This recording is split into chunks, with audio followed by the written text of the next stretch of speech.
الذين تأتيهم ابتلاءات لا يعرفون أسبابها.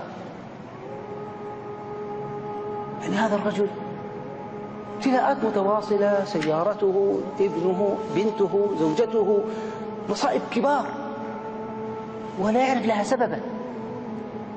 مثل أحد الإخوة اتصل بي البارحة يقول: يا شيخ 1 سنة وشهرين بنتي لا تأكل الطعام، عملت لها كل شيء حتى منظار، كل شيء يقول لي سليم. فمثل هؤلاء المبتلون بابتلاءات لا يعرف لها سبب ظاهر أوصيهم بصلاة الضحى. لماذا كل هؤلاء؟ لقوله صلى الله عليه وسلم: صلاة الأوابين، والأوابون هم التوابون.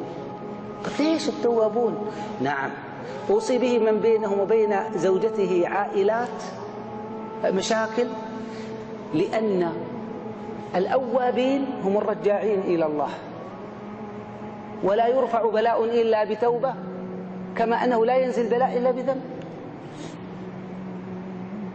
فصلاة الضحى توبة، ولذلك من عنده معصية لا يستطيع أن يتركها نقول له: صل الضحى، داوم على صلاة الضحى، تعينك بإذن الله على أن تترك أي معصية مهما كان.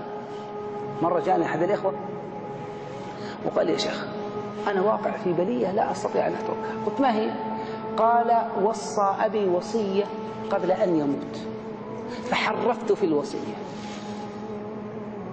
هذا التحريف أدخلت به أموالا ضخمة علي، وأنا في هذا المال لا أستطيع أن أخرج، بيتي وسيارتي وشركاتي كلها من هذا المال. فقلت له بكل صراحة: أنت تمسي وتصبح فيما حرم الله جل وعلا، لا أرجو أن تتوب. قال لي: ما أستطيع أن أتوب. قلت: صل الضحى. قال: سبحان الله، أقول لك أنا عندي أموال قلت له: صل الضحى، داوم على صلاة الضحى، ستكون من الأوابين بنص كلام النبي صلى الله عليه وسلم عندما قال: صلاة الأوابين حين ترمض الفصال. كذلك الإخوة المبتلون، لأن هذه الابتلاءات الله يقول عنها: وما أصابكم من مصيبة فبما كسبت أيديكم. فما نزل بلاء إلا بذنب، ولا ارتفع إلا بتوبة، وهذه صلاة توبة. ولذلك اسمع هذا الحديث، يقول النبي صلى الله عليه وسلم: إذا أذنب العبد ثم صلى ركعتين ثم قال: أستغفر الله، صلى ركعتين بعد الذنب وقال: أستغفر الله، غفر الله له.